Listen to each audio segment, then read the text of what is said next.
안녕하십니까? 오늘은 100년을 살아보니 라는 책을 소개합니다. 사람은 성장하는 동안은 늙지 않는다. 이 책은 우리나라 철학계의 거두이자 연세대 명예교수인 영원한 현역 김영석 교수가 2019년 그의 100세를 기념하며 리커버 한정판으로 지은 책입니다. 이 책에서 저자는 90세의 언덕에서 스스로 살아본 인생을 돌이켜 깨달은 삶의 비밀들을 후배들에게 다정하고 나지막한 목소리로 들려주고 있습니다. 그러면 책의 주요 내용을 살펴보도록 하겠습니다. 1. 똑같은 행복은 없다. 행복론. 성공하면 행복할까? 성공은 무엇이며 실패는 또 어떤 것인가? 하는 물음은 남겨두기로 하자. 다른 하나의 행복론과 같은 비중을 차지할 수도 있기 때문이다. 그러나 성공과 실패의 객관적 기준은 있다. 나에게 주어진 재능과 가능성을 유감없이 달성한 사람은 행복하며 성공한 사람이다. 그러나 주어진 유능성과 가능성을 다 발휘하지 못한 사람은 성공했다고 인정할 수가 없다.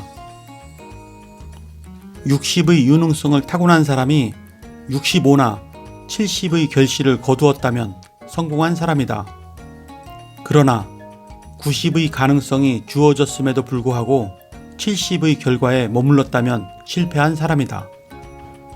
밖에서 볼 때는 같은 70이지만 그 자신의 삶의 가치를 따진다면 성공과 실패는 달라지는 법이다. 그래서 정성 들여 노력하는 사람에게는 실패가 없으나 게으른 사람에게는 성공이 없는 법이다. 성공과 행복의 함수 관계도 그렇게 보아야 할 것이다. 2. 사랑이 있는 고생이 기쁨이었네. 결혼과 가정. 세상에서 가장 허무한 고독. 이기주의자들은 사랑다운 사랑을 할 자격이 없다. 흔히 결혼했다가 파혼을 하거나 이혼을 한 사람들은 성격의 차이 때문이라고 말한다. 성격은 같을 수가 없다. 또 달라야 하는 것이 자연스러운 현상이다. 같은 성격이라면 성장과 발전도 없고 새 것을 창출해내는 행복도 사라진다.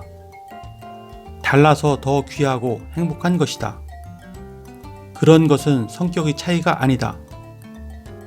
자신도 모르게 안고 있는 이기심을 극복하지 못한 때문이다. 황혼기 이혼에 관하여. 황혼기의 이혼은 가정적 불행이기도 하나 개인의 인생도 실패했다고 보아 잘못이 아닐 것이다. 차라리 결혼보다도 자신을 위한 취미생활이나 개성을 살려갔다면 보람 있는 인생을 펼쳐갈 수도 있었을 것이다. 가정이라는 무거운 짐을 지고 살았기 때문에 자기 소질과 재능을 발휘하지도 못했고 가정적으로도 행복하지 못했던 것이다. 어디서 잘못이 있었는가? 대개의 경우 그런 사람들은 정신적으로 이기적인 사람들이다. 상대로부터 받기만 하지 나누어줌이 무엇인지 모르는 성격이다. 3. 운명도 허무도 아닌 그 무엇. 우정과 종교. 흑과 백 사이의 수많은 회색. 흑과 백을 연결짓는 중간색이 있는데 그것은 회색일 뿐이다. 밝은 회색이 백에 가깝고 어두운 회색이 흑에 가까울 뿐이다.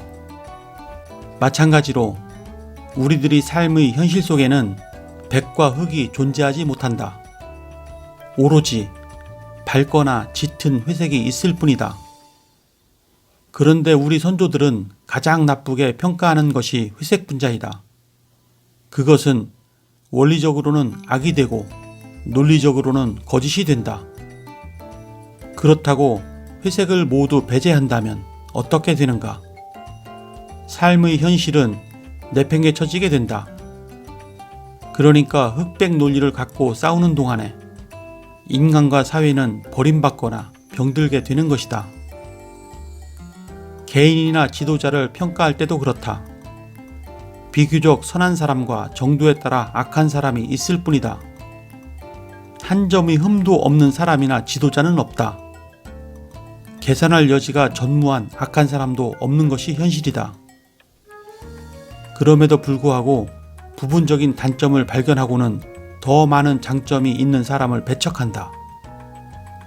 나와 주장이 같은 한두 가지 장점을 가진 지도자는 잘못이 없는 사람으로 평가하기도 한다. 문제는 장단점 중 어느 편이 더 많은가를 따져 선한 면을 받아들이면 되는 것이다. 죽음에도 의미가 있는가? 가장 지혜롭다고 자부하던 스토아 철학자들은 죽음은 자연스러운 생명계의 현상이기 때문에 이성의 지혜를 빌려 자연의 섭리로 돌리라고 가르친다. 나무가 자라 꽃을 피우면서 즐기고 열매를 익혀가면서 행복을 누리다가 완숙기인 가을이 되면 충분히 익은 열매는 떨어져 간다. 그래서 또 다른 생명체들과 인간에게 생명의 가능성을 제공한다. 인간의 일생도 그렇다. 연륜이 차면 옆에 남아있는 다른 열매들에게 내 때는 찼으니까 먼저 갑니다. 남은 시간을 즐기다가 오세요. 라면서 떨어져 가면 되는 것이다.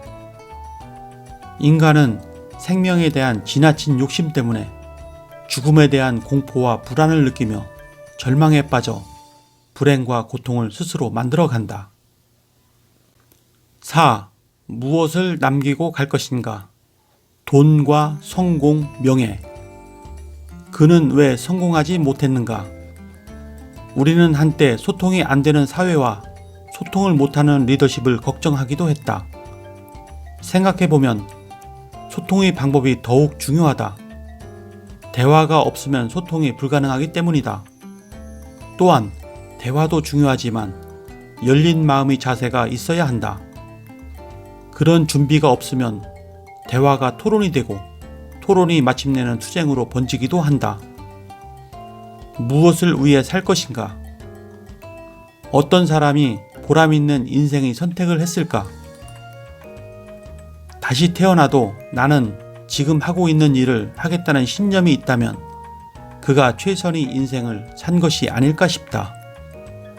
만일 누군가가 나에게 당신은 죽고 싶지 않느냐고 물으면 내 대답은 어떠할까?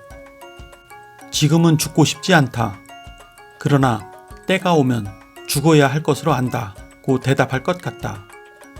그때가 언제냐고 물으면 더 일을 할 수도 없고 사랑하는 사람들에게 아무 도움을 주지 못하게 되었을 때에는 죽음을 맞고 싶다고 말할 것이다. 그래서 무엇을 남기고 갈 것인가? 라고 물었을 때의 대답은 사랑을 나누어주는 삶인 것이다. 그보다 위대한 것은 없다. 그 사랑이 귀하기 때문에 더 높은 사랑은 죽음까지도 극복할 수 있는 것이다. 이상으로 책의 주요 내용을 살펴보았고요. 이 책에서는 가정에서 일어나는 문제는 물론 사회생활에서 모두가 겪어야 하는 과제들, 그리고 결코 외면할 수 없는 인생의 의미와 죽음에 대한 관심까지 일상에서 부딪히는 문제들을 지혜롭게 판단하고 처리하는 삶의 지혜를 제시하고 있습니다. 인생의 선배로부터 삶을 살아가는 지혜를 배우는 시간이 되셨다면 구독과 좋아요 부탁드립니다. 그러면 다음 시간에 뵙겠습니다. 감사합니다.